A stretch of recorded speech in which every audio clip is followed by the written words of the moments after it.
Hey Frank, I thought we talked about that you weren't going to be in this video.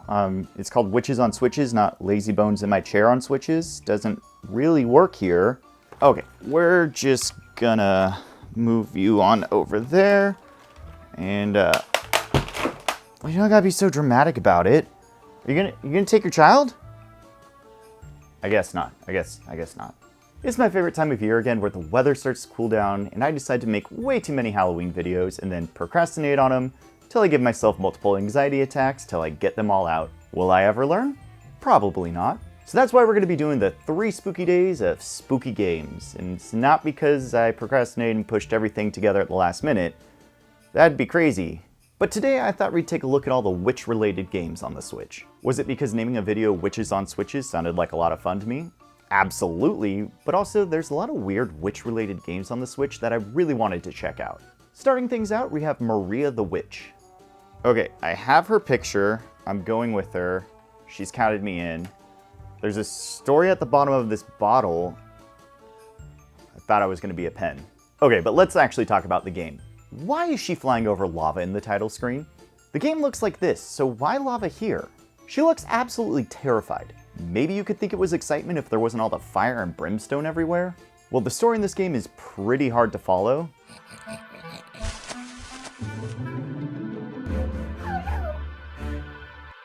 Did you get all that? Also, what was that? It sounds like they did their voice line while inhaling. Oh no! Oh, and here's a fun fact about the game. It's bad, like really bad. The controls are awful, probably because it's a mobile game ported over to the Switch. You press A to move, and that's it, just A. How long you hold it down for determines the angle you go at, so if you want to move forward, you just have to mash the A button.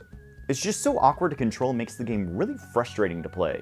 And to add to the shit pile of ideas in this game, R is used to continue. Just starting the game, hit R to continue. You get a coin, hit R to continue. You get a letter, you guessed it, hit R to continue.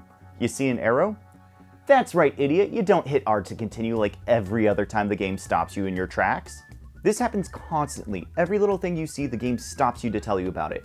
And if you die, the game's like, you must be stupid because you died, so we're gonna make sure to tell you about all this all over again every time you see it. Yeah, I know it's the 50th time I got put back at the start, but it's not because I don't know how to play the game, it's because the game sucks. The game just isn't fun and doesn't encourage you to play more. You have to pay for the checkpoints with the coins you're collecting, but there's more checkpoints than coins, so eventually you're gonna be skipping over some of them. Also, even if you collect a letter and then pay for a checkpoint, you still lose that letter when you die, and you can't go back for it because now you're starting at the checkpoint past the letter, so you have to play the level all over again if you want to go get it. There's also just multiple translation issues with the game. Also, let's talk about the fact that this game was majorly inspired by Studio Ghibli. We obviously have a Kiki and Totoro ripoff, but why does the main bad guy look like Miyazaki? It just seems odd to make the man who co-founded the company you're trying to rip off the bad guy in your game. Let's move on to something different though and talk about some witches with a sugar addiction. Now I have to say, the story in this game doesn't make sense to me. First off, why does she have a candy cane? That's the wrong holiday. Second, flowers equal candy, but no flowers is no candy? Like, do they want them to trade them for candy? Because they clearly just killed all those flowers, so I don't know what their end goal is here. The book seems pretty upset about this whole thing though. As for the game, it's just a puzzle game where you avoid enemies and plant flowers by walking over the dirt squares. You can move up and down with a ladder and also get items to use. I'm just not a fan of this game though. It's clear a lot of time and effort went into it, but it just didn't hold my interest. Puzzle games like this just really aren't for me. One thing I will say that's cool and different about this game though is the fact that once when you beat the game, you can play as the bad witches who were trying to fight a witch who was even worse, I guess? It doesn't make a lot of sense, but it's a neat inclusion. Let's talk about a story that makes a little bit more sense. Roasting witches. Pixel Game Maker series The Witch? Wait, no, that title seems too short. Pixel Game Maker series The Witch and the 66 Mushrooms. That's better. The game is about a brother and sister who kill a witch, but her spirit survives and takes over the brother's body. So you play as the sister who puts on the witch's old hat and now gets some of her magical abilities. The game itself is just a Metroidvania, but I have to give it a lot of credit. I wasn't hoping for much out of this game, but already it's got some amazing pixel art, and the music is so much better than I was expecting. All you do is explore around and find new abilities by fighting different bosses, but they're all inspired by different old fairy tales. You have to fight enemies like the Big Bad Wolf or the 7 Dwarfs. This fight kinda sucked. You have to kill them all at once, So if you don't get them all with one fell swoop, they all start reviving and you end up having to chase them down. Some of the abilities you get are different weapons like a sword that breaks blocks or a scythe that attacks all around you. There's even the ability to turn into a cat, and this acts very similar to like the morph ball in Metroid where you're able to get into tighter spaces. You're even able to drop balls of yarn that blow open new paths or give you a little bit of a boost. You can also learn a healing spell, which is a major help in this game, but it's hidden on the menu. When you have the game paused, you have to hit A to tear away part of the screen, so that way you can see the spell. There's also the 66 mushrooms that are hidden for you to find. By collecting different groups of them and then giving them to Rapunzel, you're able to upgrade your weapons then. Also, we have to talk about the coolest frog ever to exist. You eventually come across the Frog Prince, who has an amazing theme song. He at first sells you a bottle to help you on your quest. You find him again later on, and this time he needs some different artifacts, and once you give them to him, he turns back into a prince. Then later on you see him one last time getting into a mech before disappearing. See, I told you, the coolest. Eventually you find the witch though, and you're ready for the final showdown, and I honestly didn't care for this fight too much. It's mainly just because of the last phase of the fight. You have to hit the big fireballs up into the air, then shoot them into the witch, all while dodging the smaller fireballs, and it just makes it really hard getting the right angle on everything. But with the witch destroyed for good, we finally save our brother, but it's all too late. The witch's castle starts to crumble, and you get crushed.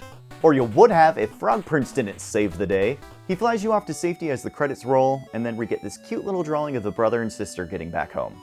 Overall, this game was way better than it had any right to be. If you're a casual fan of Metroidvanias, I think you'll love this game, but for the hardcore fans, it might be a little bit too easy. But I think it's the perfect difficulty and length for a little indie game like this. Anything too much more, and I think it would drive away players.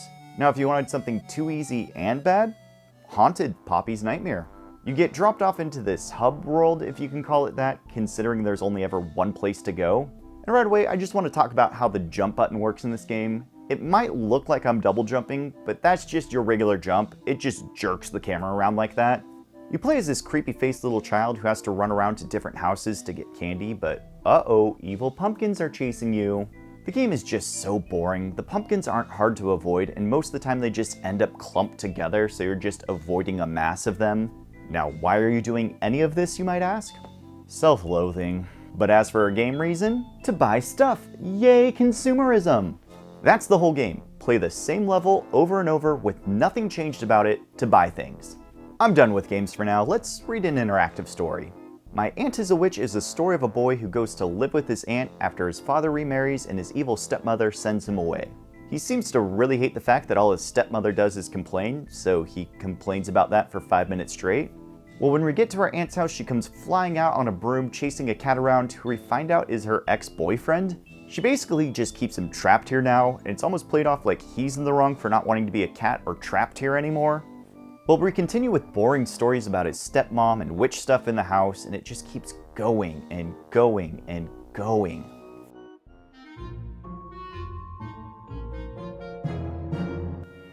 What? I finally get to do something. I'm ready.